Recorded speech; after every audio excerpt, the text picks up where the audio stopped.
Escola Dominical. Escola Dominical.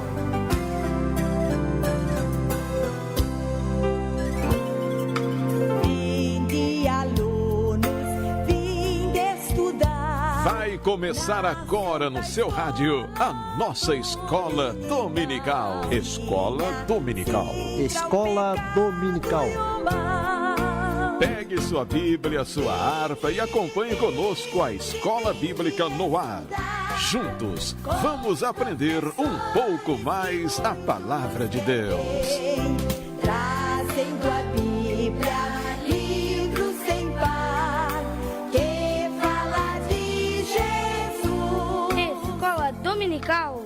Escola Dominical. Escola Dominical. Escola Dominical. Apoio Departamento da Escola Bíblica Dominical da Igreja Evangélica Assembleia de Deus em Camboriú. Trazendo a Bíblia, livro sem par, que fala de... Sede, pois, imitadores de Deus, como filhos amados, e andai em amor como também Cristo vos amou e se entregou a si mesmo por nós, em oferta e sacrifício a Deus, em cheiro suave. Mas a prostituição e toda impureza ou avareza nem ainda se nomeiam entre vós, como convém aos santos, nem torpezas, nem pavoices, nem chocarrices, que não convém, mas antes ações de graça. Porque bem sabeis isto, que nenhum fornicador, ou impuro, ou avarento, ou qual é idólatra, tem herança no reino de Cristo e de Deus. Ninguém vos enganes com palavras vãs, porque por estas coisas vem a ira de Deus sobre os filhos da desobediência. Portanto, não sejais seus companheiros, porque noutro tempo erais trevas, mas agora sois luz no Senhor. Andai como os filhos da luz. Porque o fruto do Espírito está em toda bondade, em justiça e verdade, aprovando o que é agradável ao Senhor, e não comuniqueis com as obras infrutuosas das trevas, mas antes condenai-as, porque o que eles fazem oculto, até dizê-lo é torpe. Mas todas estas coisas se manifestam, sendo condenadas pela luz, porque a luz tudo manifesta. Pelo que diz, desperta tu que dormes, e levanta-te dentre os mortos, e Cristo te esclarecerá. Portanto, vede prudentemente como andais, não como nécios, mas como sábios, remindo o tempo, porque os dias são maus. Pelo que não sejais insensatos, mas entendei qual seja a vontade do Senhor. E não vos embriagueis com vinho, em que há contenda, mas enchei-vos do Espírito, falando entre vós com salmos e hinos, em cânticos espirituais, cantando e salmodiando ao Senhor no vosso coração, dando sempre graça por tudo ao nosso Deus e Pai, em nome de nosso Senhor Jesus Cristo, sujeitamo-vos uns aos outros no temor do Senhor. É a carta de Efésios, capítulo 5, do verso 1 ao verso 21. E com essas palavras eu deixo a minha doce e gloriosa paz de nosso Senhor e Salvador Jesus Cristo, que a Ele seja dada honra e glória para todo sempre. A você que nos ouve através das ondas do rádio e que nos assiste pelas redes sociais, estamos reunidos em mais um domingo de manhã para mais uma escola bíblica dominical. Muito obrigado por você estar do outro lado, nos ouvindo e nos assistindo, para juntos aprendermos mais e mais da palavra de Deus, da palavra que traz vida, que traz paz, que traz união, que traz ordem aonde está desordenado, porque só ela é viva e eficaz. E ela é mais penetrante do que uma espada de dois gumes.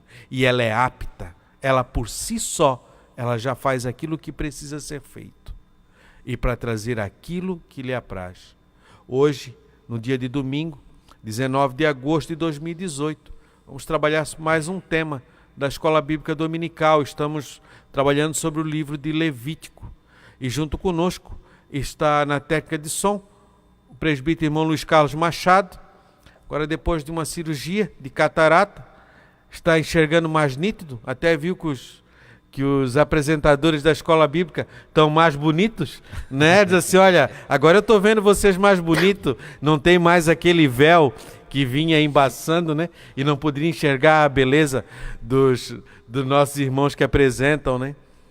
E junto conosco também, o presbítero irmão Ricardo Mendonça, o irmão Eliel, o evangelista irmão Eliel Uller, está no templo sede ministrando a Escola Bíblica Dominical, daqui a pouco estará conosco. E agora está o irmão presbítero Ricardo Mendonça. Pai do Senhor, irmão Ricardo. A paz do Senhor, presbítero irmão Fabiano, presbítero Luiz Carlos Machado. É uma honra muito grande estar aqui com vocês, né? E também juntamente com nossos ouvintes que têm interesse de aprender a palavra de Deus. É uma bênção, né? Eu quero louvar a Deus pela vida de todos vocês, pela oportunidade que Deus nos concede, né? E depois vocês, né? Nós estamos aqui juntos nesta manhã de escola dominical. Amém? É bom, às vezes a gente está aqui, fala da escola, está aqui nos estúdios da rádio. Parece muitas vezes que é só. Aí quando a gente sai na rua, né? Só olha o irmão que apresenta a rádio, principalmente nossos irmãos de Camboriú. Muito obrigado por você estar nos ouvindo. Então vamos fazer uma oração para dar início à nossa escola bíblica. Irmão Ricardo, fica à vontade. Senhor Jesus, mais uma vez, Senhor, te louvamos, te adoramos por essa oportunidade que o Senhor tem nos dado de estarmos aqui nesta manhã ensolarada, Senhor, tão lindo, um dia tão maravilhoso. Muito obrigado por tudo, Jesus, pelo privilégio de pregar a sua palavra, pelo Senhor ter nos escolhido, Senhor, ter nos chamado. Podia ter chamado outros, mas o Senhor nos amou, nos chamou, nos capacitou, e aqui estamos, Senhor, com toda humildade para ministrar a tua palavra. Abençoe o irmão Fabiano, irmão Eliel Uller, todos nós que vamos falar aqui, e que sirva de bênção, Senhor, para aqueles que estão escutando o rádio nos lugares mais longínquos da nossa nação, do mundo, e que Deus seja glorificado na vida deles. É o que te pedimos em nome de Jesus. Amém. Amém e amém. A nossa lição do terceiro trimestre, a adoração, santidade e serviço. Ela traz o título: Os princípios de Deus para a sua igreja em Levítico, os ensinamentos. E hoje é a nossa lição de número 8, conforme já falei, hoje é dia 19 de agosto de 2018. A sobriedade na obra de Deus. Esse é o título da nossa lição de hoje. A sobriedade. Sede sóbrios. A sobriedade na obra de Deus. E nosso texto áureo se encontra na carta em Efésios, capítulo 5 e verso 18, e que diz assim: E não vos embriagueis com vinho, em que há contenda, mas enchei-vos do Espírito. O Espírito com letra maiúscula, o Espírito Santo. A nossa verdade prática, ela diz assim: o exercício do ofício divino é incompatível com o alcoolismo, maus costumes e intemperanças. O exercício do ofício divino é incompatível, não se comunica com o alcoolismo, com os maus costumes e a intemperança. Irmão Ricardo? A verdade prática nos traz uma realidade muito grande, né? Que o exercício divino, claro, de maneira nenhuma o alcoolismo iria caber aí, poderia ser inserido no exercício divino, nos sacerdotes, né, nos pastores e assim por diante, que os dirigentes de congregação, aquele que lidera algum grupo. Por quê? Olhe bem, o alcoolismo, os maus costumes, claro que a pessoa que está alcoolizada, ela já não tem um costume bom. É um costume ruim. E depois que está alcoolizada, tem vários outros costumes que ela vai pegando. A intemperança, né? Tem pessoas, como o irmão Eliel estava falando lá hoje na escola, tem pessoas que bebem e dá vontade de rir, tem pessoas que bebem, quer brigar, tem pessoas que bebem, chega em casa, bate na mulher e expulsa os filhos de casa. E então é uma coisa que não condiz para quem é servo de Deus, nós vamos ver aí através da lição, uma coisa que não condiz de maneira nenhuma. Até rápidas palavras, irmão. Quando eu era menino, tinha um vizinho nosso lá em Minas Gerais, ele contava um fato, seguinte, que o camarada estava indo num caminho, ele conta isso como verdade, eu não sei se é verdade, irmão, pode ser só um caso, né? Caso de mineiro. Aí o que acontece? Ele dizia que ele estava indo por um caminho, Satanás cercou ele,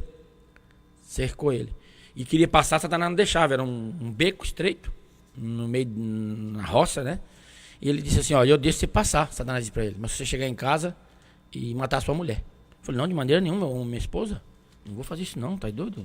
Mas deixa eu passar, pelo amor de Deus. Ele falou, não, então eu deixo você passar. Você chega lá em casa e expulsa os filhos de casa. Aí, ele falou, não, tá doido, não faço isso. Aí Satanás virou pra ele, tá bom, eu deixo você passar, mas toma um golinho desse vinho aqui, ó. Toma um gole desse vinho aqui e você vai embora. Ele tomou o gole de vinho, chegou em casa, ele matou a esposa e expulsou os filhos de casa. Quer dizer, não tem comunhão, não tem como, nós vamos ver através da lição que esse costume que muitos obreiros têm, né? Não sei lá se posso chamar de obreiros, e que está avassalando, está bombardeando, posso dizer assim, o meio evangélico, e nós precisamos tomar muito cuidado para que isso não venha atrapalhar, interferir, né, na obra de Deus e no ministério, porque ser escolhido para o ministério é um privilégio muito grande, né? Mas veja lá como nós ministramos, né? Uma coisa interessante também, irmão Ricardo, que o ser humano é um ser que associa as coisas. Nós não conseguimos ter compreensão daquilo que a gente não tem conhecimento. Então, aquilo que é metafísico, aquilo que a gente não tem conhecimento, como for, a gente sempre busca naquilo que a gente já viu ou aprendeu para fazer uma comparação, para ter um entendimento. E nós vamos encontrar na Bíblia diz que as coisas foram escritas para o nosso proveito. E toda ela é proveitosa. Outra coisa que fala também, que toda a parte de sacrifício, toda a parte do culto levítico, ele serviu como sombra, como entendimento. Por trás de tudo isso, há um significado e é algo que devemos prestar atenção. E esse caso que o senhor contou, que seja um caso, que seja verídico, que seja um caso, mas ele é algo de se prestar atenção. Porque quando as pessoas embriagadas provocaram coisas mais. Há 2 meses atrás, 3 meses atrás, eu fui convocado para um júri na cidade de Camboriú, me inscrito no Conselho de Sentença. Eu fui escolhido entre os 21, não fui chamado entre os 7. Porque daí, chamado os 21, você vai até o fórum, e depois dentro daqueles 21 é sorteado 7. E esses 7 vão fazer parte do Conselho de Sentença.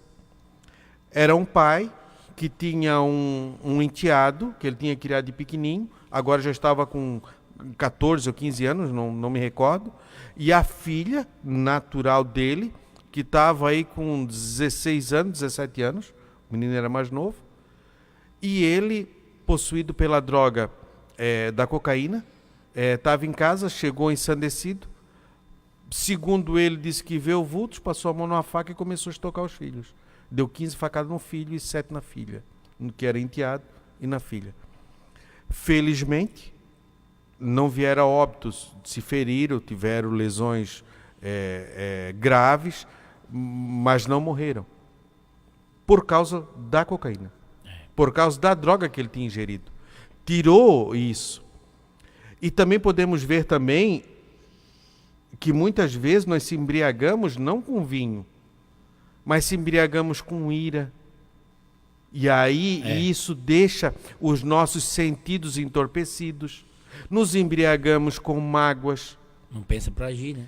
E isso, claro, você age fora da sua condição normal. Daquilo que se você fosse sóbrio, você não agiria. Muitas pessoas, e a Bíblia diz lá em Provérbios, nós vamos ver no capítulo 20, diz que o vinho é escarnecedor. Todo mundo tem pontos que ele não gosta. Qualquer um, eu tenho, o irmão Ricardo tem, e os nossos ouvintes que não ouvem, tem alguma coisa em si que ele não gosta. Ou uma parte do seu corpo, ou uma forma do seu caráter, ou alguma coisa que maculou ele no passado, que quando toca naquilo, lhe entristece. Agora você imagina você ter um amigo que você convive com ele e você sabe que ele é escarnecedor. Aí você vai e conta os seus pontos fracos para ele. O que ele vai fazer? Se o atributo dele é escarnecer, ele vai contar para as outras pessoas para escarnecer de você. Vai fazer de você ser o centro das atenções. E muitas vezes o que a bebida faz? A pessoa às vezes se enche de bebida e faz coisas que normalmente não fazia. Né? E depois vem as consequências dos seus atos. Irmão Fabiano, já é comprovado pela medicina que a mente humana, ela é complexa, certo? Ela é complexa. Tem pessoas que têm uma facilidade, igual o menino que você dá conta para ele assim, ó, 3.420 vezes 3.480. Ele pá, na mesma hora. Quer dizer, ele tem a mente dele é diferente da minha, que no lápis é capaz de demorar para fazer. Então, quer dizer, as mentes humanas, cada um é de um jeito, cada um tem uma estrutura. Eu conheci pessoas que tomavam cachaça, tomavam bebida alcoólica, e quando ele estava embriagado, ele olhava para os outros, e eles olhavam assim para você, arregalavam os olhos e saía correndo. Passava na seca de arame, irmão. Reto assim, ó. Aquele rolava ele, cortava ele todo e ele correndo. Tinha que correr atrás dele. Aí perguntava depois que ele estava ação, por que você fez aquilo? Eu vi o fulano de tal, gente que já tinha morrido há 2, 3 anos. Ele via nas pessoas, as pessoas que já tinham partido da terra já. Quer dizer, então, a bebida, ela trabalha, ela trabalha de um jeito. De uma forma. Na mente da pessoa, no físico e assim por diante. Então, é por isso que a gente vê coisas que, agora esse que o irmão falou a respeito das drogas aí, que viu vulto. Olha bem, que coisa terrível. E por trás disso está quem? Inimigo. Satanás, inimigo das nossas almas. Ele aproveita. Tem gente que diz assim, ó, mente vazia não é oficina de Satanás? Com certeza. Com certeza. Não está vazia de Deus. E as sensações que isso produz, né? A bebida, a princípio, pode ser que te traga alegria. A princípio, pode ser que te traga uma falsa alegria. Vamos dizer assim, não traz alegria. Traz uma falsa alegria. Porque isso é a definição de erro, né? É falsa percepção da realidade. Pecado, a definição de pecado que nós vamos encontrar lá em Números, que é quando ele aparece pela primeira vez, é errar o alvo. E a definição de erro é falsa percepção da realidade. Você está errando por quê? Porque a percepção que você tem não é a realidade.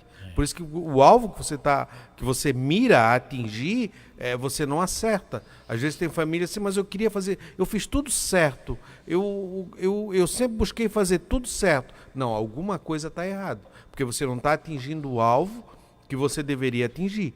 Então, ou você está mirando de forma errada, está fazendo coisa de forma errada, que não está conseguindo atingir aquele alvo.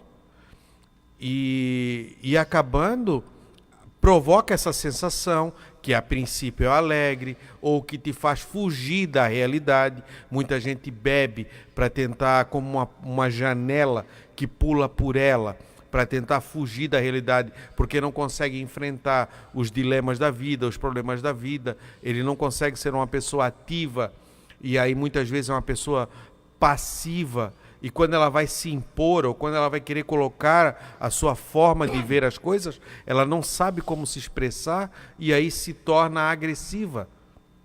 E aí com aquilo ele não sabe como reagir diante da situação. O que ele vai ver é aquilo como o inimigo colocou diante desse caso que o senhor contou. Olha, o copo de vinho está aqui, ou o copo da cerveja, ou o copo da cachaça, ou a droga, ou alguns alimentos também que nos entorpecem, né? E que acaba nos entorpecendo também, falando muitas coisas que nós não deveríamos falar. E aí acabando nós intervindo na vida das outras pessoas, na sociedade, e causando malefícios. Sem contar que isso muitas das vezes eu já vi na minha vida famílias inteiras sendo destruídas. Por exemplo, a gente herda, eu herdei da minha avó, dos meus avós, paternos e maternos. Eu louvo a Deus pela vida deles. A dignidade, o caráter, o trabalhar. E tem pessoas que herdam essa parte de alcoolismo. Eu vi filhos acompanhar seus pais, certo? E depois os netos acompanhar também. E hoje, muitos da minha idade na época estão lutando para sair do alcoolismo. Alguns saíram, outros não. Porque viu que agora amadureceu, né? O dente siso, o dente do juízo vem lá atrás, né? E aí ele tenta sair e é complicado. Complicadíssimo. A nossa leitura bíblica em classe. Os irmãos que têm a lição, por favor, que puderem nos acompanhar. Os irmãos que não têm a lição, mas têm a Bíblia Sagrada, está no livro de Levítico, capítulo 10, verso 8 a 11, e 1 Timóteo, primeira carta a Timóteo, capítulo 3, do verso 1 ao verso 3. Levítico 10 e 8.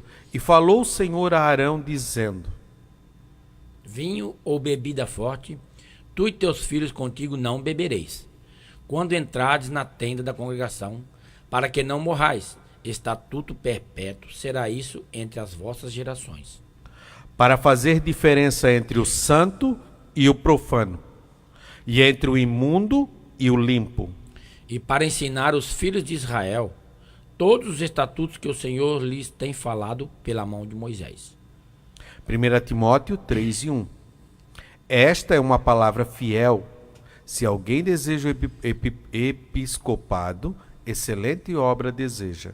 Convém, pois, que o bispo seja irrepreensível, marido de uma mulher, vigilante, sóbrio, honesto, hospitaleiro, apto para ensinar. Não dado a vinho, não espancador, não cobiçoso de torpe ganância, mas moderado, não contencioso, não avarento. Como a gente encontra implícito dentro do texto, a temperança, né? O meu avô materno era bloqueiro, cortava blocos, né? Pedra. Porque quem corta pedra não é pedreiro, é bloqueiro, né? E ele fazia as ferramentas, a talhadeira, o poção, todas as ferramentas que tinha para trabalhar, e ele apontava as ferramentas.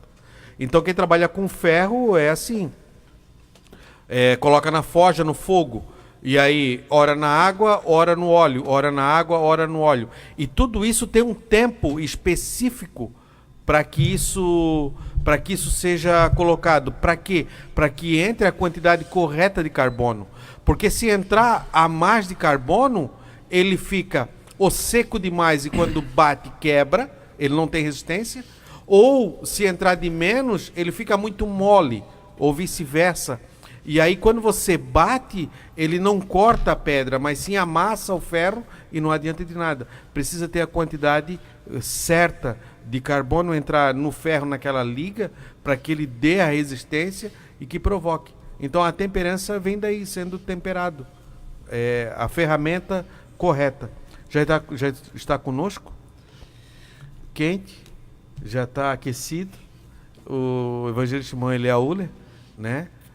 E paz do Senhor, irmão Eliel. Paz do Senhor, presbítero Fabiano, presbítero Ricardo, presbítero Luiz Carlos Machado, e a todos os nossos irmãos, a paz do Senhor. Já viemos de uma aula onde já pudemos falar um pouco da palavra de Deus.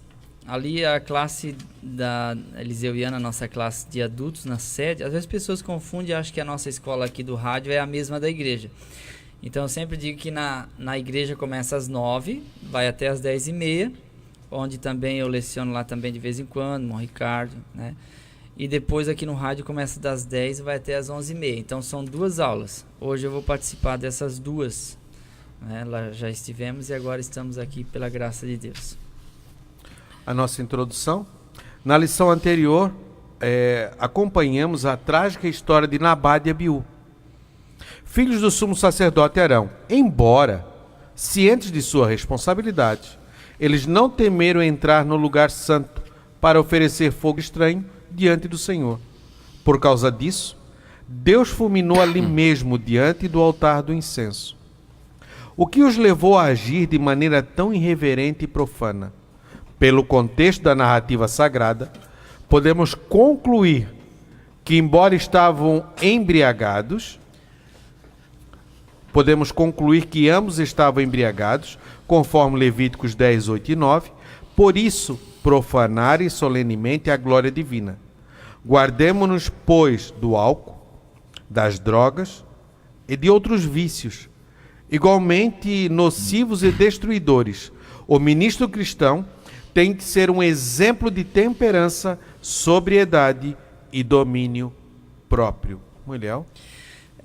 Hoje o assunto ficou parecido com o de semana passada, mas é uma continuação e mais especificamente relacionado à bebida alcoólica e em especial o uso do vinho por parte dos sacerdotes. Parece nos falar diretamente aos obreiros, mas acaba respingando em toda a igreja.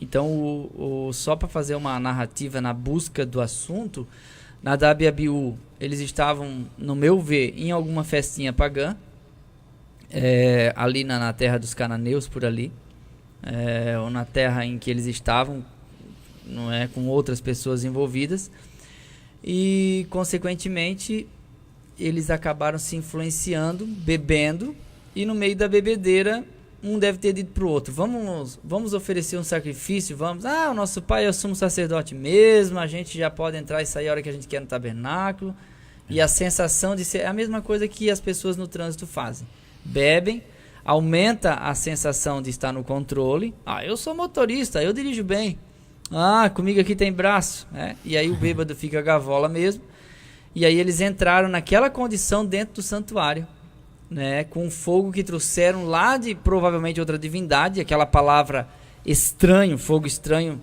parece nos arremeter a um fogo que vem de uma outra procedência, em especial outra divindade, e aí acabam profanando o santuário e são fulminados instantaneamente por Deus e foram arrastados para fora pela roupa com os dois primos que tiraram eles para fora.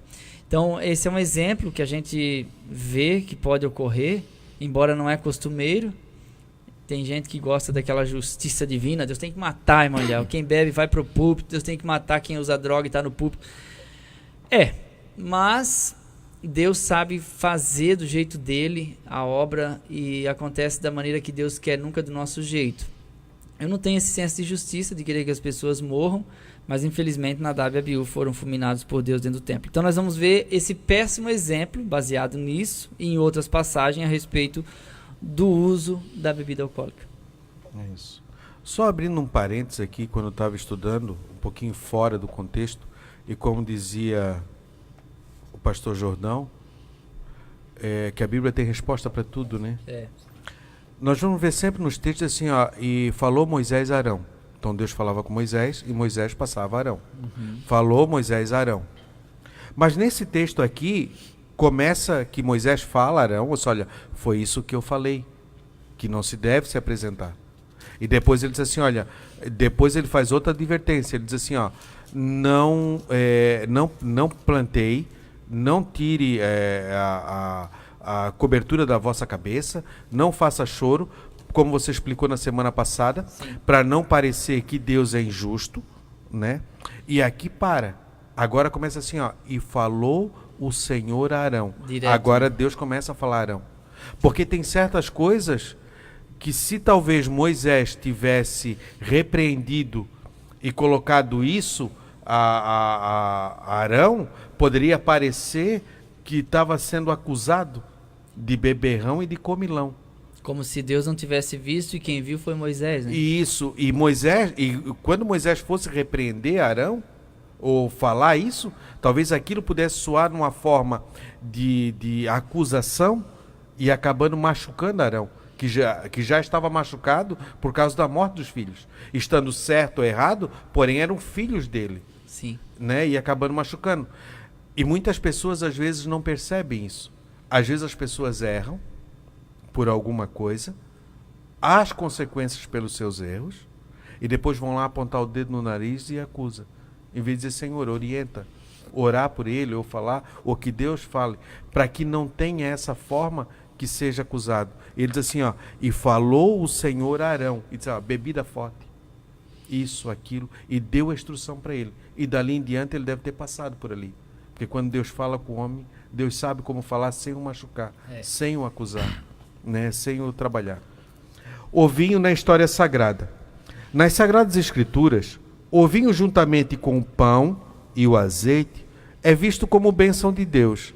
Oséias 2:22. Aliás, o vinho era usado até mesmo como remédio. Lucas 10:34. No entanto, o seu mau uso levou homens santos a cometerem escândalos, torpezas e até mesmo crimes. Haja visto o caso de Noé, Ló e Davi. Quer comentar? Não. A embriaguez de Noé. Após o dilúvio, Noé voltou-se ao ofício de lavrador e pôs-se a plantar uma vinha. Gênesis 9:20. E após ter preparado o seu vinho, bebeu até embriagar-se. Já fora de si, desnudou-se, expondo-se vergonhosamente em sua tenda. Gênesis 9, do 20 ao 29. A intemperança do patriarca trouxe-lhe sérios problemas familiares. O álcool foi capaz de transtornar até mesmo um dos 3 homens mais piedosos da história sagrada, conforme nós vimos em Ezequiel 14:14. E por isso que devemos precavermos de quanto aos seus efeitos. Provérbios 20:1. O problema ali, o que trouxe, porque Noé planta a vinha, se embriaga, fica alegre e começa a se embriagar. Cão, o seu filho vendo, ri de seu pai. O outro irmão contando para o seu pai, sai uma palavra da boca do pai para cima do filho. E ali traz uma maldição que percorre por toda uma geração. Então a atitude de Noé de ter plantado a vinha e de ter se embriagado com ela, de não ter sido, ter a temperança, de ter um limite, mas parece que quando a pessoa bebe é uma coisa que vai... nós falamos no começo, né? Isso, vai trazendo cada vez mais, a pessoa mais e mais, e quando vê, ela perdeu os seus sentidos. E aí com uma palavra de ódio, uma palavra de revolta, trouxe uma maldição sobre o seu filho. Comentar alguma coisa, irmão? Na introdução e nesse tópico aqui que nós lemos, eu vejo o perigo da profanação, né? É um perigo. Deus nunca tratou a profanação com paninho quente, nem aguinhas de açúcar. Então, as pessoas que têm as suas responsabilidades têm que pensar muito. Como Noé aqui, ó, em beber doce. Se ele estivesse bêbado e deitasse e dormisse com a sua roupa, não teria acontecido nada disso. Essa maldição não teria caído em cima de cão, certo? Ou de cã. Aí, eu vejo assim, ó, será que Noé arrependeu depois? A Bíblia não diz, né? Nós não sabemos. Depois de ver o que aconteceu, eu quero perguntar aqui para o nosso professor, porque eu aprendi, tem uma linha na teologia aí que me ensinou isso aqui. Que a maioria, eu não vou falar com muito respeito, a maioria dos africanos são descendentes desse...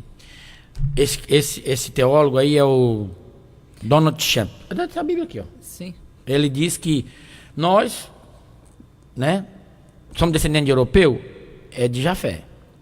Os israelitas, de Sem. Os israelitas, os árabes, de Sem. E lá ele diz que a África e um pouco da Índia descende disso aí, certo? E nós vemos tribos nas Índias hoje mergulhadas na idolatria, no paganismo, oferecendo, meu Deus, cada ritual satânico, coisa terrível, não é mesmo? Eu quero, o nosso professor aqui, acha que isso tem a ver alguma coisa assim, né? Com o modo que esse filho de Noé começou a se desempenhar na presença de Deus, depois dessa palavra de maldição que recebeu do pai por causa de um ato desse, né? Você acha que pode ter acontecido assim ou não? No meu ver, eu penso o seguinte: uma maldição de um pai, ela acaba causando um efeito desde que gere o trauma. Porque a palavra em si, ela não tem poder de maldição se não houver uma causa. Lá em Provérbios 3:2 diz que uma andorinha no seu voo não acha pouso, assim a maldição sem causa não virá. Então praga de mãe pega quando? Quando o filho carrega aquilo ali como se fosse uma verdade. Então assim, a descendência de Cã, que povoou a África e assim por diante, não é só pelo fato da palavra de Noé. Eu não entendo dessa forma, sabe? Eu não entendo assim que a descendência foi arrastada e aquela maldição persiste até hoje, porque eu acho que Jesus, ele se fez maldito por nós, a maldição que Cristo levou na cruz, então tem o poder salvífico. Eu acho que até o próprio clima, a própria região, que a gente vê é uma região muito seca, muito árida, então isso favorece o empobrecimento. Como foi uma região muito vasta, há pouca divulgação do evangelho, não é? Mas a gente não pode também dizer assim, onde chega o evangelho, chega a riqueza, porque teve o evangelho da prosperidade, né? Então é isso que a gente tem que pensar. A questão não foi ele ver o pai sem roupa, mas ele ter contado para os seus irmãos. Então a forma como ele publicou isso, como ele colocou lá no Instagram, no Facebook, lá no Twitter do seu tempo, é que vai gerar a maldição proferida pelo seu pai. Aí depois os seus irmãos, né, o Jafé e Sem, então com uma capa, vieram sem olhar a má nudez do pai, respeitaram aquele momento e receberam uma bênção. Isso está envolto dentro da própria cultura, é uma questão cultural também, né? Por exemplo, quando o Isaac abençoa Jacó, ele se enganou e abençoou Jacó. Quando Jacó sai, chega o Esaú, ele diz, só tem uma coisa para ti, tu vai ser servo do teu irmão, porque a bênção eu já dei para ele. Então isso é uma questão cultural da ministração da bênção proferida pelo pai. Mas você olha, por exemplo, algumas coisas não saíram de acordo como foram faladas, né? Quando a gente vê Simeão e Levi, por exemplo, recebe a maldição por ter entrado na cidade de Siquém e mataram os siquemitas de uma forma traiçoeira. Mas lá na frente a gente vê que Levi foi escolhido para ser a tribo do Senhor. Então, ou seja, não tem como a gente dizer que quebrou, né? Eu não tenho base para dizer aos irmãos que permanece. Os irmãos estão entendendo? Eu não tenho base para dizer que permanece. A palavra de Noé sobre os descendentes arrastou eles até hoje. Aí, de repente, eu posso entrar nessa teologia e pensar assim, então não tem jeito para os irmãos que moram na África? Não tem nada a ver com isso, né? É uma palavra que foi proferida, mas não significa que, como eu usei o exemplo de Levi, não significa que ela perdure até tantas gerações assim, né? Quando a Bíblia diz que eu visito a maldade dos pais no filho, não é que o filho vai pagar pelo pai, é que Deus visita. Essa palavra visitar é por análise, para ver se, analisando, a maldade que era característica do pai permanece no filho. E se houver essa maldade, ele vai ser punido pela sua maldade, porque cada um morrerá pelo seu pecado. Então cada um é responsável por si e cada um dará conta diante de Deus de si mesmo. Então nesse princípio eu acho que somos todos iguais perante Deus. Tem uma coisa aqui também importante, né, que fala da liderança. No entanto, o seu mau uso levou homens santos a cometerem escândalos, torpezas e até crimes, né? Olha o perigo, está dizendo aqui homens santos, se for olhar, né? E ele ainda diz haja visto os casos de Noé, Ló e Davi. Nós vamos ler aqui para frente, nós estamos falando de Noé, mas ninguém é infalível, né? Ninguém é. E o perigo aqui é você dar lugar, você dá o lugar. E, não, irmão, isso não acontece comigo, que eu estou coberto, O inimigo, ele procura uma falha de todo jeito. E achou nesses homens. E olha que lá no capítulo 14 de Ezequiel, Deus levanta a moral desses homens. Noé está lá no meio, né? Noé está lá no meio. Quer dizer, eu não vou entrar em detalhe do texto aqui, porque senão toma muito tempo, mas escândalo, torpezas e crimes no meio de uma liderança, meus irmãos, é uma coisa terrível. E aconteceu naquele tempo e acontece hoje, né? De vez em quando a gente vê aí, mas que Deus tenha misericórdia, que Deus nos ajude, e que, sei lá, as coisas hoje estão muito mudadas. A devassidão das filhas de Ló. Dizendo-se preocupada com a descendência do pai, as filhas de Ló embebedaram-no em 2 ocasiões. Vemos isso em Gênesis, capítulo 19, do verso 31, 32. Em seguida tiveram relações com o próprio pai, gerando 2 povos iníquos. Gênesis 19, 33 e 38. Quem se entrega ao vinho está sujeito a dissoluções como essa. Efésios 5, 18. Um servo de Cristo não pode cair nessa situação. O nosso terceiro subtópico, do primeiro tópico, o vinho como instrumento de corrupção. Para encobrir o seu adultério com Betseba, o rei Davi convocou Urias, que estava na frente da batalha, embriagou-o e induziu-o a deitar-se com a esposa adúltera e já grávida, segundo Samuel 11:13. Se o seu plano houvesse dado certo, aquela criança ficaria na conta de Urias, o heteu. A que ponto chega um homem fora da orientação do Espírito Santo? O rei de Israel usou o vinho para corromper um de seus heróis mais notáveis. Nossas atitudes devem ser sempre dirigidas pelo Espírito Santo. Olha o problema de ter um homem, o rei, que ele deveria reverência, o que o rei tinha feito, e depois se usou de astúcia para corromper uma pessoa que era fiel a ele. Por isso devemos ter muito cuidado, sempre. Irmão Eliel? A embriaguez, ela causa um mal terrível para qualquer pessoa, em qualquer nível social, em qualquer faixa etária. Mas quanto maior a escada, maior o tombo. Quanto mais elevado o padrão espiritual, moral ou significativo de alguém dentro de uma família, dentro de uma igreja, se ele é dado ao vinho, por exemplo, na embriaguez, a consequência é muito mais drástica. É o princípio das filhas de Ló, por exemplo. Né? Elas embebedaram o próprio pai e aí ocasionou-se um incesto. Então, no caso, o que favorece esse incesto por parte do próprio pai é o uso do álcool, né? Do vinho. Então eu sempre digo assim, a questão é, coisas que normalmente não se faria, agora se faz porque está bêbado. Você está entendendo? E às vezes a gente vê essas festas de fim de ano de empresas, né? A maioria são ímpios, e aí algumas dessas empresas se bebe muito, e aí um homem que era tão sensato, tão prudente, agora já quer beijar o outro homem na boca, e aí começa aquela brincadeirada de um querer agarrar o outro, e aí começa a se dizer coisas que não se diria de outra forma, que a pessoa começa a soltar o verbo, e começa a falar o que sentia, que nunca teve coragem de dizer. Então é muito perigoso o uso da bebida alcoólica. A gente vê isso nesse caso das filhas de Ló, que acabaram gerando Moabe e Edom.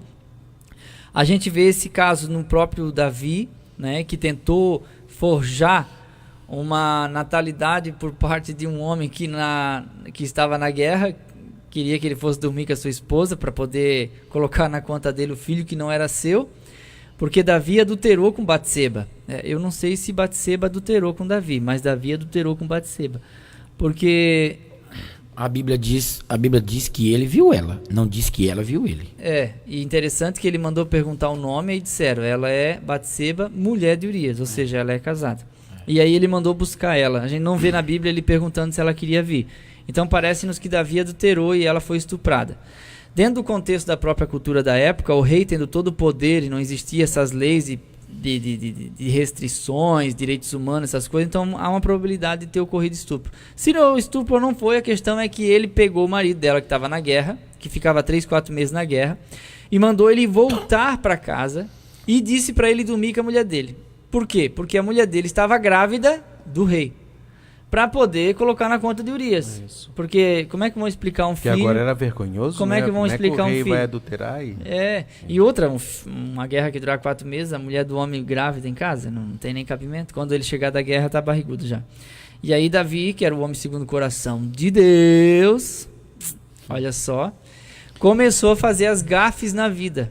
E daí, então, viu que o homem era muito fiel, não ia dormir com a esposa porque Israel estava em guerra, ele era um soldado muito leal. Davi diz, mas se eu encher ele de pinga, ele vai. Aí que a gente vê mais um exemplo péssimo do mau uso da bebida alcoólica. E aí ele embebedou o homem naquela noite, e quando amanheceu, o moço estava dormindo no portão do palácio, fiel demais para continuar vivo. E aí mandou matá-lo na própria batalha. Aí a gente vê que o ensejo foi de uma forma trágica. Então é importante que a gente pense e repense essa questão do uso da bebida alcoólica. Há lares destruídos por causa disso. Há pessoas que estão me ouvindo hoje, que estão no presídio, porque em um momento de fúria estavam embriagados e cometeram algum crime, e hoje arrependidos que só, têm que pagar a pena, é 5 anos, é 10 anos, é 15 anos, sabem muito bem disso, e quando saírem de lá, terão aprendido uma lição e gostariam de estar agora diante desse microfone para dizer para essas pessoas, não bebam. E não podem, mas deixa que eu faço isso por você, meu amado, minha amada. Não bebam, não se dê ao vício, não destrua seu lar, não crie uma dependência, não faça concessão, não se deixe levar. É esse o ensino da nossa lição hoje. Esse é o princípio que rege e que deve reger a nossa vida. São 3 exemplos. Tem o exemplo de Noé, que se embebedou e aí lançou a maldição sobre o seu filho. O filho também não teve culpa que ele ficou bêbado, mas não precisava ter contado a condição do pai. Tem o exemplo das filhas de Ló, caso de incesto. A gente vê caso de pedofilia, que envolve bebida alcoólica. E depois o caso de Urias, que foi embebedado por Davi para tentar forjar ali um emaranhado de situações para tentar colocar o filho na conta de Urias. Mas não deu certo. Infelizmente, Urias foi morto. Vou correr que as horas passam. O vinho no ofício divino. No Antigo Testamento, em sua oferta de manjares ao Senhor, os israelitas faziam-lhe também a libação de 1/4 de rim. Levítico 13:13. Nessa oferenda, o adorador reconhecia que tudo quando existe pertence ao Senhor. Em razão disto, deveria usar uma forma santa e responsável tudo quanto ele deixou-nos. Provérbios 21. Quanto aos ministros do altar, era semelhantemente advertido sobre o uso do vinho. Leia com atenção Levítico 10, 8 e 11. Essa passagem deve ser aplicada também aos crentes de hoje. Tanto ontem quanto hoje, o álcool pode levar-nos à ruína. No Novo Testamento, o primeiro milagre de Jesus foi transformar a água em vinho. João 2, 1 e 11. E ao instruir a Santa Ceia, ele fez uso desse mesmo produto, o fim de simbolizar o seu sangue redentor. Mateus 26, do 26 ao 30. Desde então, a Igreja de Cristo vem utilizando o fruto da vide para oficiar a sua maior celebração, a Ceia do Senhor. 1 Coríntios 11, 23 e 32. Vai, irmão Eliel? Pode. Nesse contexto do Antigo Testamento, nós vemos a palavra tirosh, shecar e ain, que é palavras hebraicas relacionadas ao vinho. Então se faz a tradução por vinho, e em alguns casos a palavra como tirosh é o suco natural, e shecar é o vinho fermentado, e ain é uma palavra que tem os dois sentidos, pode ser um suco natural, pode ser fermentado também. A grande questão é que a Santa Ceia não permitia o uso de nenhum tipo de fermento, nem fermentação. Tanto que havia uma semana antes da Páscoa, havia uma cerimônia chamada a procura do fermento. E essa procura, ou a busca do fermento, é para que não houvesse nada, absolutamente nada que fermentasse. Porque o fermento era visto como pecado, como hipocrisia e assim por diante, né? Tanto o famoso pão asmo que era usado no Antigo Testamento. Então há uma série de discussões, debate teológico aqui, e com certeza eu não vou encerrá-lo agora com a minha fala, vai simplesmente dar um lampejo para que se analise bem cada passagem. Então em alguns casos é tirosh, em outros casos é shecar. Então é importante, é bem palavra checar mesmo, que a gente cheque bem o contexto antes de procurar justificativa para embriaguez. A Bíblia não dá margem para embriaguez em hipótese alguma, em lugar algum. A Bíblia não permite que um homem de Deus, uma mulher de Deus se embriague. A proibição para Arão e seus descendentes, os sacerdotes, não ficou só neles. Isso segue também para a igreja atual. Segue para todos nós. Não convém. Por quê? Porque o vinho, a bebida forte que seja, ela vai trazer um senso de irresponsabilidade e, consequentemente, a perda dessa autoridade, inclusive a autoridade espiritual. Por que os irmãos acham que em Efésios 5,18 diz: não vos embriagueis com vinho, em que há contenda, mas enchei-vos? Porque são duas ideias opostas, não é? Tem um nome disso que agora eu me esqueci, quando se coloca duas palavras frente a frente para trazer luz a um sentido, e isso ocorre ali, porque a embriaguez com vinho ou com bebida forte, por exemplo, ela inibe os sentidos do corpo e faz com que essa pessoa fique caracteristicamente bêbada. Como é que a gente vê uma pessoa bêbada? Cambaleia, a boca fica molenga na hora de falar, né? Fala coisas desconexas, né? Às vezes chora, às vezes fica valentão. A pessoa demonstra uma atitude frente a uma realidade que ela não vive. Ou seja, ela não é assim. Ela só está fazendo isso porque está bêbada. Então, em contrapartida a isso, mais enchei-vos do Espírito Santo. Por quê? Aí eu não vou ser controlado pela bebida alcoólica, porque a bebida alcoólica é o controle naquele momento. Quando a pessoa se embriaga, ela está sob os efeitos. E sob o efeito, ele está controlado pelo efeito. Ele não vai fazer o que quer. O senso de estar no controle aumenta. mas na realidade não há controle algum. E já ser cheio do Espírito Santo, o meu senso de controle diminui e eu entrego o controle para o Espírito Santo.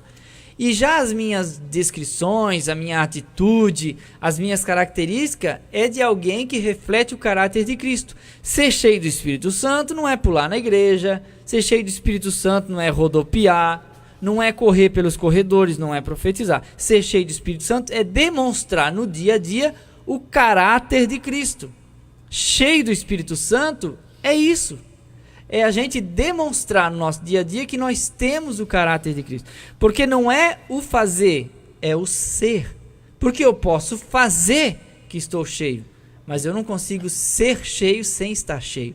Eu preciso realmente estar controlado pelo Espírito Santo. Então esse paradoxo, né, nessa questão, não estar embriagado, mas cheio. E nem dizer que está cheio do Espírito Santo é a mesma coisa que embriagado. Ah, irmão, quando eu vi eu caí em cima da irmã. Não, o Espírito Santo não é irracional. Não é irracional. Ah, quando eu vi eu pulei em cima da mão da irmã que estava no chão. Não, isso aí não é querer dizer, porque é o Espírito Santo. Não é colocar tudo na conta do Espírito Santo. A pessoa teve uma alegria, não conseguiu se conter e extravasou do jeito errado, na forma errada, no lugar errado. Foi isso. Né? Segura, você não vai bater com a cabeça no banco. Meu Deus do céu. Não, isso aí é da pessoa. É da pessoa. Mas o Espírito Santo dá alegria? É claro que ele dá alegria. A gente não pode dizer, eu vi, quando eu vi, eu fui e falei. Né? Um dia um irmão estava conversando comigo, passou uma moça com uma saia rachada, ele assim, ô irmão, vai fechar essa tua saia, irmã. De uma forma grossa, claro que ofendeu, a moça ficou brava e tal, tá com história de processar e tal. Não, mas é que é o Espírito Santo. É o Espírito Santo, irmão. Quando eu vi, eu falei. Não é assim, irmãos. Nós temos que ter o nosso temperamento controlado pelo Espírito Santo. E tem 1000 maneiras de dizer para aquela moça fechar aquela saia. Não era hora, não era lugar e nem era momento para isso. Então é bom a gente entender o que é ser controlado e cheio de Espírito. Posso ler o terceiro tópico? Uma pergunta para o professor. Então, assim, a gente pode entender que o vinho que Jesus usou na Santa Ceia, o que ele usava no dia a dia, que ele bebia vinho, era esse fruto da vide que não tinha essa fermentação, esse teor alcoólico. Porque isso foi uma pergunta muitos anos, irmão Eliel. Na minha vida de crente, eu vejo pessoas falar, vi pessoas dizer assim, eu bebo vinho porque Jesus bebia. Sim. E crentes perguntando, puxa vida, mas... E eles sentaram comigo, não é beber um vinho que a gente toma na Santa Ceia, não. Era caneco cheio de vinho e bastante pão ali. Eles iam comer e se fartar, né? Então a pergunta é essa. Ele tinha teor alcoólico ou não tinha? A questão é assim, eu não quero ofender os irmãos que fazem Santa Ceia com vinho verdadeiro mesmo, vinho desse que a gente compra no mercado. E não quero ofender os irmãos que bebem um copo de vinho em casa também, dizer que eles são bebum, que eles estão embriagados, que vão para o inferno, é isso que eu estou querendo dizer. A questão é que se a gente pegar a tradução do texto literal, a palavra vinho pode significar realmente o vinho com fermentação. Mas a etimologia da palavra sempre dialoga com a história. Então a gente sempre procura associar dentro daquele contexto, na questão cultural, etc. e tal. Para quem define o vinho como alcoólico da Santa Ceia ou de Caná da Galileia, vai pegar a palavra que tem o sentido, né, e vai dar a aplicação que deseja, porque essa palavra no grego ela pode ter os dois sentidos. Ainós é alcoólico ou não alcoólico, certo? Aí alguém vai dizer assim, eu acho que é ainós no sentido alcoólico, porque ainós é o sentido alcoólico porque Jesus estava 7 meses da última colheita. Beleza. Celebração da Páscoa, então, foi 7 meses depois da última colheita, não tinha como conservar esse suco natural, porque ele ia azedar, ele ia virar um vinagre, uma coisa gosmenta, etc. e tal. Esse é um ponto de vista. Já o outro ponto de vista vai remeter-nos de que era possível guardar uvas passas, né, desidratadas, por longos períodos e se fazer dela o suco, certo? Então se pegava essas passas, que eram uvas também ressecadas, e colocava-se na água novamente, fazia um processo ali e fazia-se o suco, que era o refrigerante da festa de casamento e assim por diante, e se fazia isso com mel de abelha, se adoçava e era tomado como se fosse uma bebida. Eu fico com essa última hipótese, certo, irmãos? Eu fico com essa última. Eu sou categórico em afirmar aos irmãos que eu fico com essa última interpretação.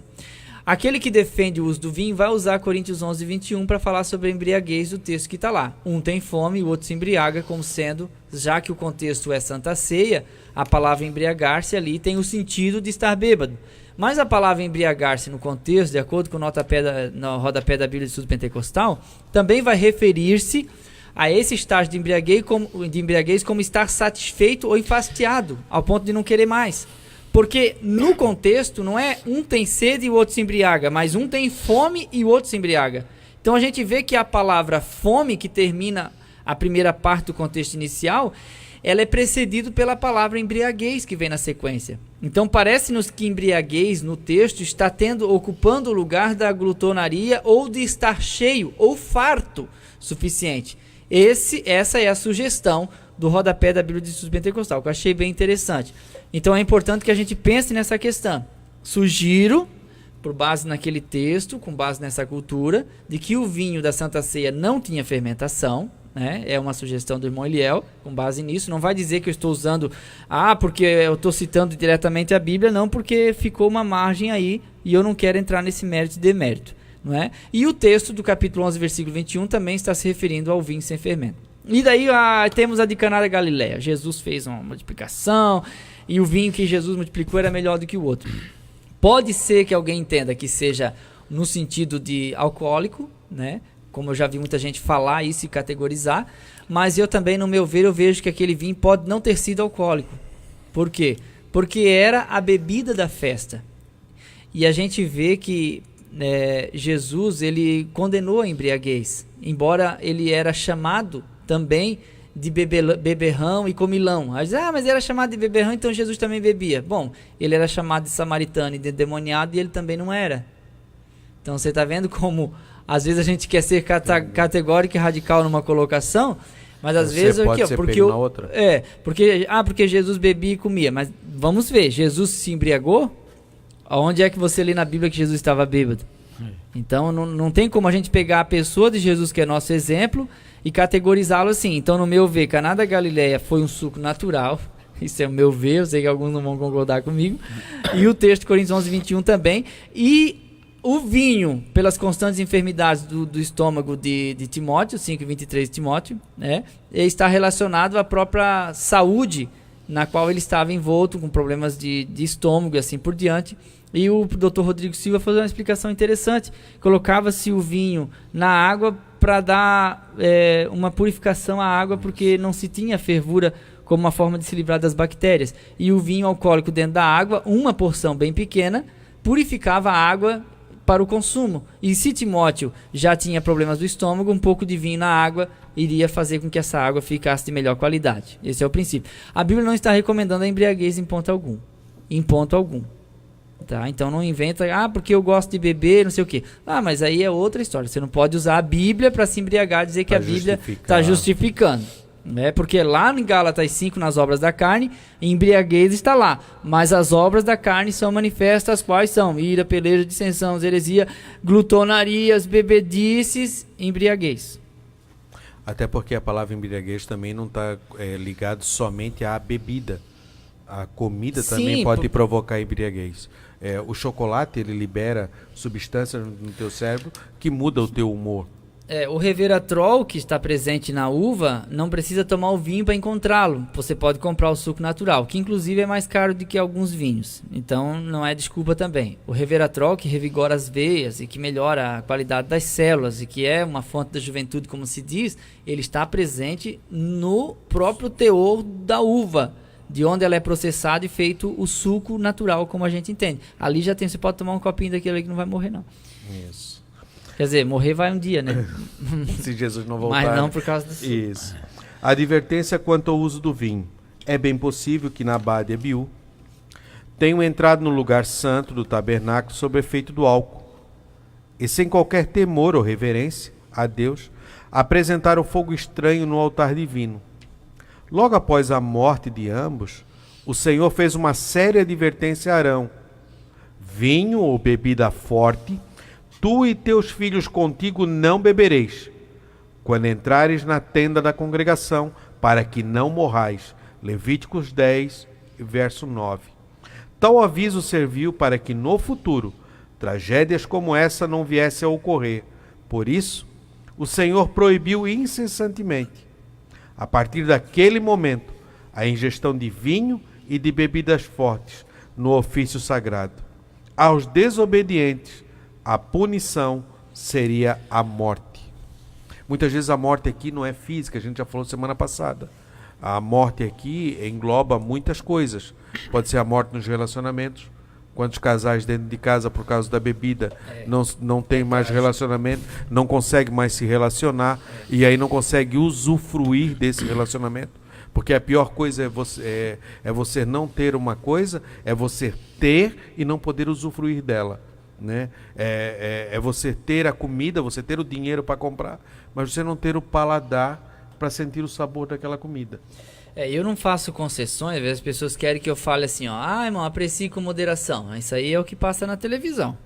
Isso é outra história. Porque se eu disser isso, aprecie com moderação, vai ter aquela pessoa que já tem uma predisposição à compulsividade e um copinho de vinho vai despertar nele o interesse e a obsessão e haver uma continuidade. Eu não quero ser culpado da desgraça de ninguém. Então eu já nem recomendo isso. A questão é que eu também tive uma experiência com um amigo meu em que ele tinha compulsividade por álcool e ele já havia sido curado, restaurado, Jesus já tinha libertado ele. E ele foi numa Santa Ceia e bebeu a Santa Ceia de vinho mesmo. Ele disse para mim assim, ó, quando eu bebi aquele cálicezinho, ele contou para mim. Eu estava numa clínica de recuperação visitando ele. Quando eu bebi aquele cálice de vinho mesmo, aquilo despertou um leão que estava dentro de mim. Aflorou tudo. Aflorou. Ele disse que ele saiu daquele culto, o primeiro bar que ele encontrou, ele bebeu até não aguentar mais. Tiveram que levar ele para casa. E depois disso ele se jogou nas drogas também e assim por diante. Mas eu bebo Santa Ceia de vinho faz 30 anos e nunca me embriaguei. É claro, é isso que eu estou dizendo, irmão. Não é que todos vão criar essa predisposição à compulsividade. Os irmãos estão entendendo? Não estou dizendo que quem bebe o vinho na Santa Ceia de vinho mesmo vai parar no primeiro boteco que tem e vai encher a cara. Não é isso que eu estou falando. Mas estou falando que uma pequena concessão, para alguns, vai virar compulsividade. Então, por isso que a gente tem que inibir. Eu não sei se eu sou compulsivo ou não. Então, eu nem quero experimentar. Assim é em várias áreas. É na prostituição, é nas drogas, é na questão do dinheiro. Né? Se a gente faz concessão, aquilo vira uma porta. Aí o ditado, onde passa um boi... Passa uma boiada. Até porque quem nunca teve o vício... Talvez não vai ter, mas quem um dia já foi viciado, aí é pior. Quem um dia já teve o problema, é aquele negócio, é só uma vez. Quando você vai no centro de recuperação e você conversa com as pessoas, ele vai ver, eu achei que eu podia dominar, era só aquela vez. E dali desencadeia. Quando eu querer parar, eu paro. Não, nunca. Né? E aí a problemática que vem sobre a pessoa, e depois vem a frustração porque não conseguiu resistir. E é interessante que nós estamos falando, desculpa te interromper, Fabiano, a gente tá falando sempre a advertência de a gente criar um gatilho disparador. A psicologia chama isso de gatilho disparador. O gatilho disparador é quando há uma barreira, uma represa gigante, que ela precisa de um pequeno furo para romper toda aquela estrutura. Então isso pode acontecer. Irmão Eliel, por exemplo, eu ir lá tomar um meio copo de vinho, por exemplo. Eu não vou me embebedar e eu também não vou me viciar, nunca bebi.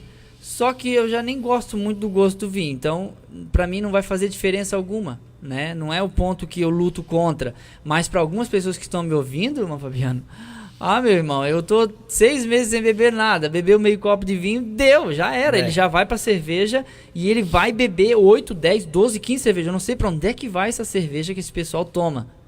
Às vezes num dia beber 16, loucura. 17, é uma loucura, irmão. É mais do que água, eu não sei como é que pode. Né? Aí a pessoa vai urinando, vai tomando. Vai dando mijadeira, né? É. Porque não é possível, não tem estômago maior do que os outros, né?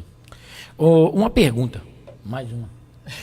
Olha hoje aqui. Ele tá bombardeando hoje. Olha aqui. O texto que nós lemos aqui, o tópico, diz assim, logo após a morte de ambos, o Senhor fez séria advertência a Arão. Vinho ou bebida forte, tu e teus filhos contigo não bebereis quando entrares na tenda da congregação, para que não morrais. E se eles não fossem entrar na tenda da congregação, eles poderiam beber o vinho? Lá em casa, numa festinha lá de família lá? É esse o que a gente chama de antinomismo. Por quê? Porque nesse contexto aí, a impressão que fica é que quando não tem sacrifício, eles poderiam beber. Mas agora pensa comigo, o sumo sacerdote foi achado caído lá bêbado. Ah, não, o sacrifício é daqui 6 meses, é uma vez por ano. Irmão, não cabe. Então, assim, a Bíblia não está dando margem para embriaguez em lugar algum, e nem nesse contexto. Nem vinho, nem bebida forte bebereis. A advertência que foi usada nesse contexto é justamente porque o próprio Nadab e Abiú estavam embriagados naquela ocasião, e isso ocasionou. Quer dizer que se eles tivessem bebido uma semana antes um copo de vinho, eles não seriam fulminados. Provavelmente não. Porque o que aconteceu em si não foi a bebida como um sinal do que eles profanaram, mas a forma que eles trouxeram o fogo estranho. Isso deixou Deus mais irritado. Então, assim, eu não dou margem para isso. Aparentemente, o texto sugere isso. Por quê? Porque é a mesma coisa que acontece no capítulo 3 de 1 Timóteo. O presbítero não seja dado ao vinho. Ponto. Você continua lendo o capítulo 3 e lá falando dos diáconos diz assim, ó, e não sejam dados a muito vinho. Aí a gente vai ter que ir lá na etimologia buscar qual é o sentido dessa palavra. Qual é o vinho de que está falando? Aí nós vamos entrar de novo, vamos voltar de novo naquela questão. Entendeu? Parece que a Bíblia dá margem para um pouco de vinho, até na questão da enfermidade de Timóteo, na questão do diaconato do capítulo 3, não dá muito vinho, ou nessa passagem do capítulo 10 de Levítico, que não bebam no dia em que forem se apresentar para oferecer o sacrifício. Mas a Bíblia condena a embriaguez. Ponto final. Ponto final. O irmão Léo está dando margem para apreciar com moderação? Claro que não, irmão. Claro que não, porque eu não conheço todo mundo que está me ouvindo. Eu não posso abrir margem onde a Bíblia não abre. Eu não vou incentivar o uso de nenhum tipo de bebida alcoólica para evitar esse tipo de coisa. Mas é como o Ricardo leu. Dá a impressão de que eles poderiam beber em outras ocasiões. Só que esse vinho, como nós falamos aqui no hebraico, tinha várias palavras delas. Entendeu? E elas poderiam então se referir ao vinho alcoólico como não alcoólico. E o vinho não alcoólico era a bebida costumeira dos judeus. Bebia-se costumeiramente, até o texto de capítulo 9, versículo 7 ou 8 de Eclesiastes diz, vai e bebe com alegria o teu vinho, porque Deus se agradou da tua obra. O próprio Salomão está incentivando, bebe o teu vinho. Qual é o sentido disso? Ele está falando de alegria, não é? Ele não está dizendo assim, você deve beber, porque lá no capítulo 30 de Provérbios, 31, a recomendação é que não se beba. Quando você olha o capítulo 23 de Provérbios, versículo 31, não olhes para o vinho quando se mostra vermelho, quando resplandece no copo. No seu fim ele morderá como a cobra, como o basilisco picará. Os teus olhos olharão para as mulheres estranhas. Você vai começar a olhar para a mulher do outro. E o teu coração falará perversidades. E serás como o que dorme no meio do mar, ou seja, não tem a menor noção, ou como o que dorme no topo do mastro. Já viu alguém dormir em cima do mastro do navio? E dirás, espancaram-me e não me doeu, ou seja, a pessoa perde sensibilidade física. Bateram-me e não senti. Quando viria a despertar, ainda tornarei a buscá-lo outra vez. Porque daí a pessoa não se satisfaz e ela vai beber continuamente. Você acha que uma proibição dessa, como está aqui inserida em Provérbios, Deus iria fazer concessão à embriaguez? De forma alguma. Só que, como disse aos irmãos, fica uma coisa assim meio que, moderado, não moderado. Mas eu não abro margem para isso, para evitar qualquer tipo de embriaguez que Deus condena na sua palavra. Outra coisa também, tem pessoas que podem achar, não, mas eu bebo um copo e não me embriago, mas a Bíblia também diz, se tu come carne e o teu irmão escandaliza, que é menor, que é mais fraco do que tu, não coma. Porque nós agora na terra, fazendo uma comparação, nós é a caminhada do deserto. Sim. Os amalequitas atacaram o povo por trás e atacaram os mais fracos e os que estavam para trás, porque os mais fortes estavam andando na frente. Nós estamos falando aí mais ou menos de 2 milhões de pessoas. Sim. Era um grupo enorme, extenso. Os mais fortes e tal queriam conquistar e estavam andando na frente. Os velhos, as viúvas, as crianças, os debilitados estavam lá atrás. E os amalequitas foram por trás e foram matando esses. Então, nós, como um conjunto, como igreja, nós estamos nessa caminhada de deserto. Existem aquelas pessoas que têm uma espiritualidade mais alta, uma autoridade espiritual, ou que tem um entendimento, ou que tem um domínio próprio mais elevado. Talvez esse tome um copo de vinho, Só que aquele que está lá, que não tem condição, vai se espelhar naquele e vai cair e ficar para trás. O inimigo vem e toma. O inimigo vem e vai tomar ele. E vai destruir ele. E talvez lá na frente nós temos que responder pela vida daquele. Irmão Eliel? 1 Coríntios 8:9. Vede que a tua liberdade não seja causa de tropeço para os fracos. Olha aí. É engraçado que nós temos muitas pessoas que nos ouvem nas igrejas aqui em Camboriú, por esse Brasil afora, pessoas que não têm uma base, um entendimento, às vezes está ouvindo o irmão Eliel pregar aqui e ensinar e não está entrando nada na cabeça dele. Esse que é o problema. E ele é crente, Jesus morreu por ele, certo? Então, aí o perigo de alguém beber e ele seguir o caminho. Outra coisa, para finalizar aqui, o tempo já tem passado, irmãos, quem é cheio do Espírito Santo, ele não fica em dúvida. Você é cheio do Espírito Santo, garanto que você não vai botar vinho na boca. Não vai. O próprio Deus falou a Arão. Ele diz assim, ó, e falou o Senhor a Arão. Ele já colocou. Está lá no Novo Testamento, a unção que recebesse, ela vos ensinará. Ela vai dizer, ó, isso aí não, isso aí não. Interessante que o Estado que a gente condena, porque é a favor do aborto e está querendo legalizar a pedofilia e tal, e essas coisas todas, é o Estado que diz que o condutor de um veículo não pode ter nada de álcool no sangue. Nada. Não tolera nada. Né? Cuidado se tomar biotônico fontura. Soprou no bafômetro, deu. 9%, é mais do que a cerveja. Cerveja é 6%, o Sadol é 9%. 9% de álcool. Então, outra coisa também para se cuidar. Devemos ver. Nossas horas se passaram bastante. Eu vou fazer a leitura do terceiro tópico. Ministros cheios do Espírito Santo. Tendo em vista os exemplos lamentáveis e vergonhosos da história sagrada, o Novo Testamento faz-nos severas advertências quanto ao uso do vinho. Recomendações aos ministros. O candidato ao santo ministério, na igreja primitiva, não podia ser um homem escravizado pelo vinho. 1 Timóteo 3, 3 e 8. Tito 1 e 7. Não se pode confiar o rebanho de Jesus Cristo a alguém dominado pela embriaguez. Quem governa tem que se abster-se das bebidas alcoólicas. Provérbios 31 e 4. Recomendações à igreja. As recomendações quanto aos prejuízos decorrentes do vinho não se limita aos ministros do Evangelho. Ela diz respeito também a toda a igreja. Portanto, que o verdadeiro cristão afaste-se do vinho, busque a plenitude do Espírito Santo, conforme Efésios 5 e 18. A embriaguez não é um mero adorno cultural. É algo sério e que tem ocasionado graves transtornos à Igreja de Cristo. Ministros usados pelo Espírito Santo. No dia de Pentecostes, o Espírito Santo foi generosamente derramado sobre os discípulos. Atos 2, do verso 1 ao verso 4.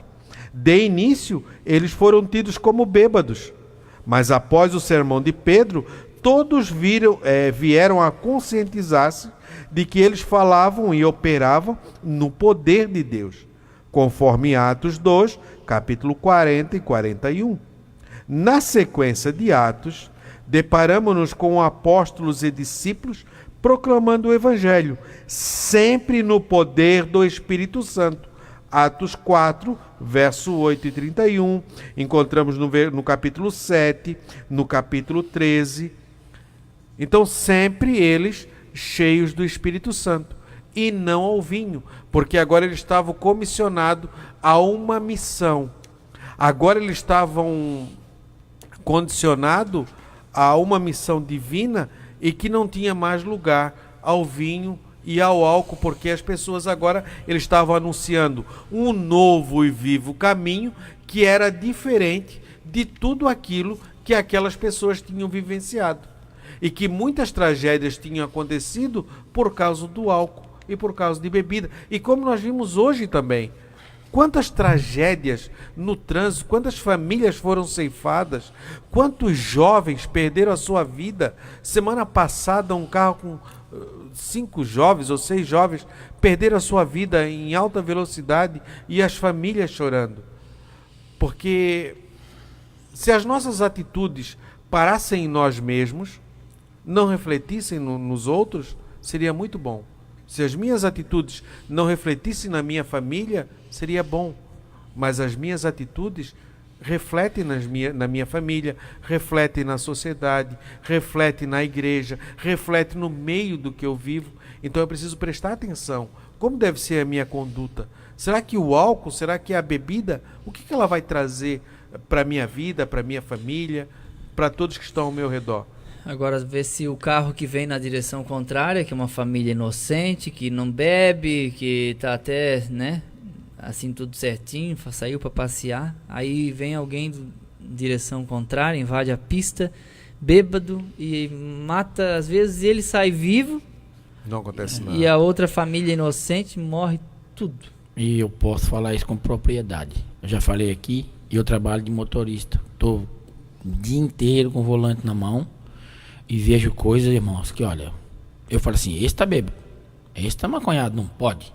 Não pode. Você vê coisas que foi livrado, não bateu. Vi coisas que bateu também, né?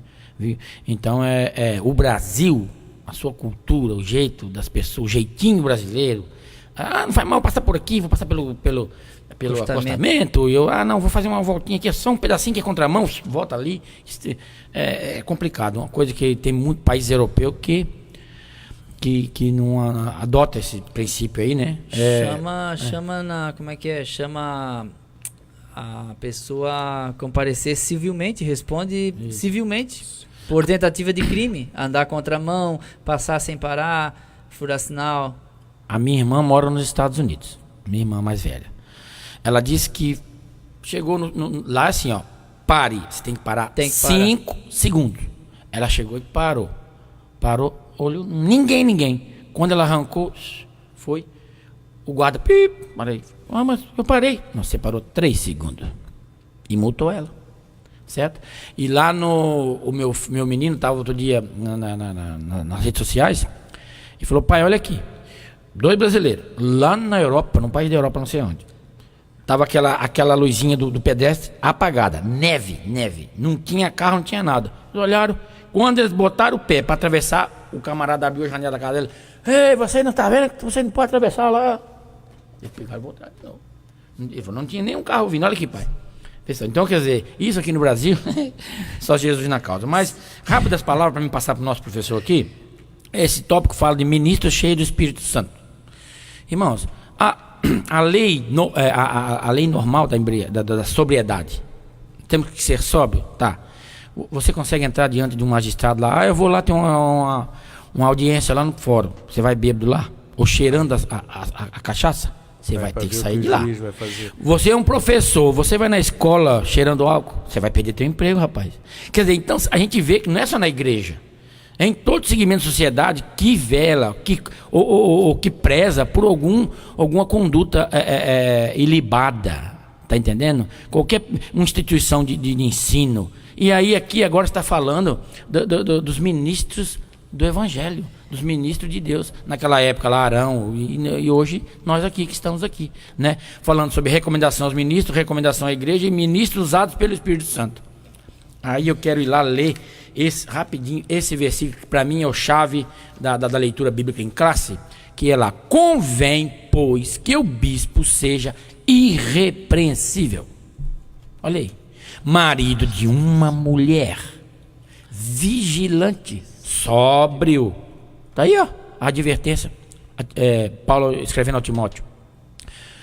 Honesto, hospitaleiro. Aí, isso mais bonito para mim é isso aqui, apto para ensinar. Porque se ele cumprir todas essas coisas aqui que vem no meio do versículo aqui, ele vai estar apto para ensinar. Se não cumprir, ó, pica a mula. Sarta fora, como diz o mineiro. É terrível você estar num lugar e ouvir uma pregação por alguém que não vive aquilo. E interessante que a tendência às vezes é punir exatamente aquilo que a gente faz. Sim. Eu já vi um irmão que ele era conhecido como o maior fofoqueiro da igreja. Gente, ele pegava o púlpito, no primeiro momento ele lia um versículo, mas dali 2 minutos ele dizia, irmão, nós não podemos falar dos outros, irmão, não podemos murmurar. E ele era um fofoqueiro. Nós condenamos a nós mesmos. Aí eu fico pensando, aí pra pessoa que tá ali, pensa assim, por que eu não fiquei em casa hoje? Álcool e ministério não combinam, irmãos. É essa minha palavra final aqui, pastor Fabiano. Álcool e ministério não combinam. Não adianta a gente querer negociar, não vai funcionar. Não tem como tolerar alguém embriagado. Até pessoas eu vi que se gabaram para mim. Rapaz, eu cheiro cocaína e prego. Vi alguém falar para mim.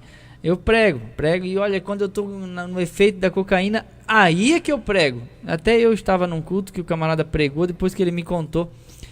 Até eu chorei, mensagem boa. Mas estava sob efeito da droga. E não é só o álcool, é a droga, é outras coisas mais. Então assim, é possível que a pessoa faça isso e não morra? É claro que é possível. A gente é que acha que não. A gente é que pensa que não. Um pastor em adultério não pode pregar. Claro que ele prega, ninguém sabe, ele vai lá, prega e você ainda pula lá na frente. Não, irmão, não, Deus vai matar. Não, morre espiritualmente. Com o tempo vai ocorrer um afastamento, a família dele vai se desintegrar, mas naquele momento, gente, todos nós somos enganados. Por isso que eu sou exigente com o pregador de fora. Quando eu não conheço a pessoa, eu sou desconfiado, entendeu? O fulano vem aqui, ele revela até o RG, o CPF. Irmão, nessa coisa eu fico em casa, seriamente, eu fico em casa. Foi lá, explicou a Bíblia, trouxe a mensagem da palavra de Deus, amém, a gente ouve a palavra de Deus. O fulano está em pecado, é ele com Deus, a palavra de Deus que ele ensinou é boa, agradável, é útil, eu vou colocar em prática. Agora a vida dele é problema dele com Deus. Agora sim, que é possível, é possível, Deus não está matando essas pessoas toda hora. Tem só um versículo, acho que cabe aqui. Senhor, em seu nome nós profetizava, nós fizemos demônios, fizemos sinais, prodígios, maravilha. Apartai de mim, não vos conheço. E onde é que essa pessoa fez isso? No meio do povo de Deus. Milagre, maravilha, Jesus, tô tentando lembrar, não te conheço. Não tinha comunhão. Não te conheço. Por quê? Não tinha comunhão. E há pessoas que não fazem nada disso, e às vezes a gente não para ouvir. Tem gente que não faz milagre, não expulsa demônio, não revela nome de ninguém, não profetiza, mas tem uma vida íntegra. É um ótimo pai, uma ótima mãe, um ótimo filho, é um ótimo empregado, é um ótimo patrão, é uma ótima pessoa, é um crente fiel que vai lá, abre a Bíblia, lê, fala alguma coisa, um testemunho simples. Testemunho da irmã, olha só. Deus deu uma vaga no estacionamento para ela estacionar, contou como se fosse testemunho. Mas às vezes o outro mentiroso que inventou um testemunho, você chorou. E eu tenho raiva de mim mesmo, porque eu já chorei em testemunho que depois eu fui saber que era mentira. Aí eu já prefiro essas irmãzinhas de coque, de cabelo branquinho, que vão na igreja, dar o testemunho com sinceridade, com simplicidade. É aquilo ali que nutre a igreja, tá? A igreja, ela não sobrevive de comida de restaurante. O que nutre a sua vida não é comida de restaurante, é a janta que você esquentou, que sobrou do meio-dia. A comida, a carne do meio-dia, principalmente domingo, é maravilhoso, gente. Aquela carne que sobra do meio-dia, a gente esquenta ela depois do culto, ela fica tão boa, aquela maionese fica mais gostosa do que meio-dia. E a igreja sobrevive da comida feita em casa. Eu sou crente pela internet, eu gosto do pastor Ed, eu gosto do pastor Hernandes, eu gosto do Augusto Nicodemo, eu também gosto desses pregadores, eles são bons. Mas quem é que vai te enterrar quando você morrer? É o Hernandes? Quem é que vai fazer o teu sepultamento? Quem é que vai fazer o casamento da tua filha? Porque às vezes a gente deixa de honrar o pastor local. Isso. E daí esquece que é ele que faz noivado, é ele que faz uma cerimônia de 15 anos, é ele que faz uma cerimônia de formatura, é ele que faz o casamento, ele apresenta filho, ele faz o enterro. E às vezes a gente olha pra ele e diz, mas ele não sabe mal assinar o nome, irmão. Ele não é teólogo igual o fulano. Mas ele é o seu pastor, ele está orando por você. Agradeça a Deus pela vida dele. Amém. Uma coisa que eu quero colocar rápido, nós temos que cuidar com as motivações. A pessoa, quando está suja, ela quer sujar mais ainda. Se você tiver um bar, o B, a primeira coisa que ele te oferece é um pouco da bebida que ele tem ali junto. Então devemos ter cuidado nas casas, nos lugares, com quem a gente se relaciona, com o que está oferecendo, do que está vindo, do que tem dentro do copo e que aquilo pode provocar em nós. O rei Davi, naquele momento, ele tinha uma intenção, e a intenção era amar para cima daquele que era fiel para consigo. E ele o embebedou para tentar. Deus, eu acredito ali que Deus acaba guardando Urias e permite a morte dele para ele não passar pela vergonha e tudo mais. Várias vezes já me debrucei sobre aquele texto e eu acredito um pouco nisso. Então que devemos ter cuidado, porque a pessoa quando está suja, aquele que está limpo denuncia o que está sujo. Ele sempre vai denunciar. Então nós devemos ter cuidado com as pessoas que se aproximam de nós, que só isso não faz mal. Quem está se afogando, afoga quem está salvando. Isso não faz mal. Foi isso que a serpente falou para Eva lá. Não, tem aquela palavrinha, ela cortou. Então nós devemos ter cuidado. Cuidado com quem você se relaciona, cuidado com aquilo que você comenta, cuidado com o seu estado emocional, que também nos embriaga a nossa psique, a nossa alma, e acabamos falando coisa. Às vezes a esposa está magoada com o marido, e aí com aquela mágoa ela está embriagada por aquela mágoa, vai lá na casa da vizinha e conta toda a problemática. Daqui a pouco passa a embriaguez, ela está junta, só que se esqueceu que a vizinha agora está sabendo daquilo e publicando para toda a vizinhança. E agora está ali o escarnecimento. Como diz em Provérbios 20, o vinho é escarnecedor. Então cuidado com tudo aquilo que nos entorpece, para que nós não sejamos escarnecidos depois. Nossas horas se passam, a lição é muito boa e tempo para ficar. A nossa próxima lição da próxima semana é a lição de número 9 e vai tratar de Jesus, o holocausto perfeito. E aí nós temos o livro de Levítico, capítulo 1, do verso 1 ao verso 9. Aos irmãos que são de perto e que podem estar conosco, esta noite está acontecendo o culto dos conectados, que é o congresso dos adolescentes. Está muito bonito, os adolescentes estão muito bonitos, fizeram uma camiseta bonita. E você que é de perto e que possa estar conosco no congresso, junto com os adolescentes, você que tem filho adolescente, traga ele para participar junto. Você que é da igreja, ou que não é, ou que tem conhecido, ou vizinho, que tem adolescente, que está passando por momentos difíceis, convida ele essa tarde. Fale com ele, ligue. Olha, essa noite tem um culto direcionado aos adolescentes, que ele ouve a palavra de Deus, a palavra que traz libertação e sobriedade para a nossa vida. Nossas horas se passaram. Irmão Eliel, pode fazer a oração? Deus, obrigado, Pai, por esse momento que estivemos aqui mais uma vez, ensinando a Tua palavra, aprendendo, ensinando, glorificando Teu nome.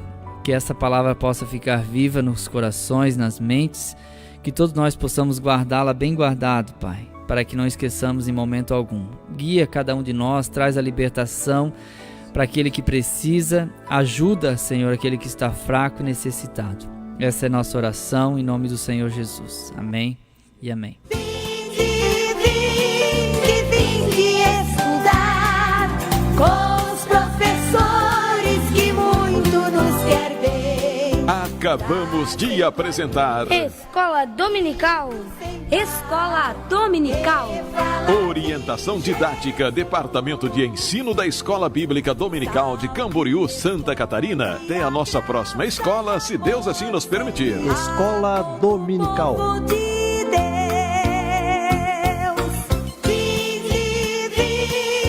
vinde estudar com os professores que muito nos quer bem. Sistema Gideões de Comunicação. E agora, o tempo e a temperatura. Neste domingo, a previsão é de céu parcialmente nublado a nublado com pancadas de chuva na região sul. A temperatura da região varia entre 6 e 31 graus. A umidade relativa do ar pode variar de 30% a 95%. No Rio Grande do Sul, a temperatura vai variar de 7 a 30 graus. No Paraná, mínima de 8 e máxima de 31 graus. Já em Santa Catarina, os termômetros vão variar de 6 a 29 graus. As informações são do Instituto Nacional de Meteorologia. Larissa Lago, o tempo e a temperatura.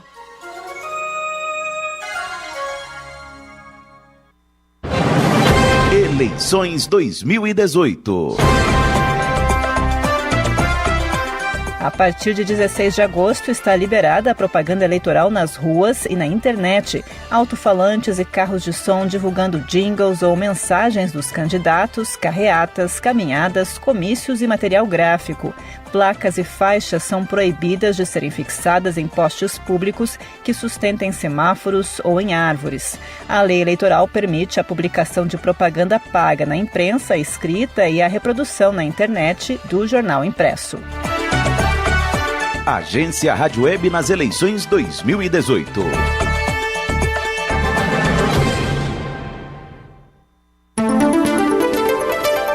Onze horas e 30 minutos.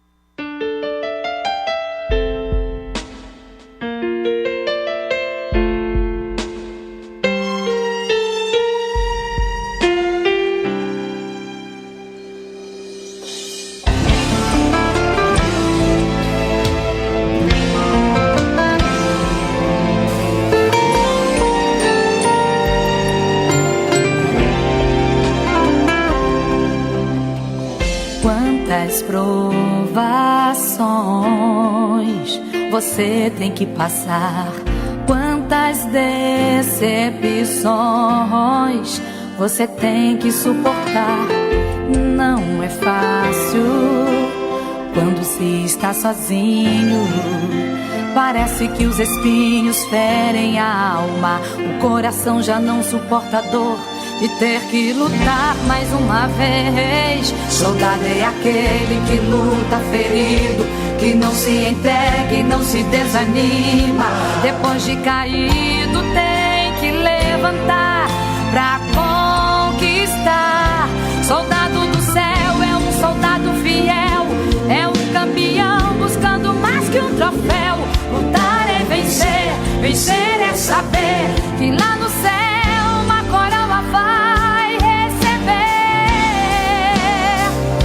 Eu quero escrever minha história de lutas e de muitas vitórias, e ser um soldado que não recuou, mas em frente à batalha lutou. Eu quero cumprir minha missão, marcar essa minha geração e ser um exemplo de um servo fiel, e ainda ter o privilégio de morar no céu. Eu quero escrever minha história de lutas e de muitas vitórias, e ser um soldado que não recuou, mas em frente à batalha lutou. Eu quero cumprir minha missão, marcar essa minha geração e ser um exemplo de um servo fiel,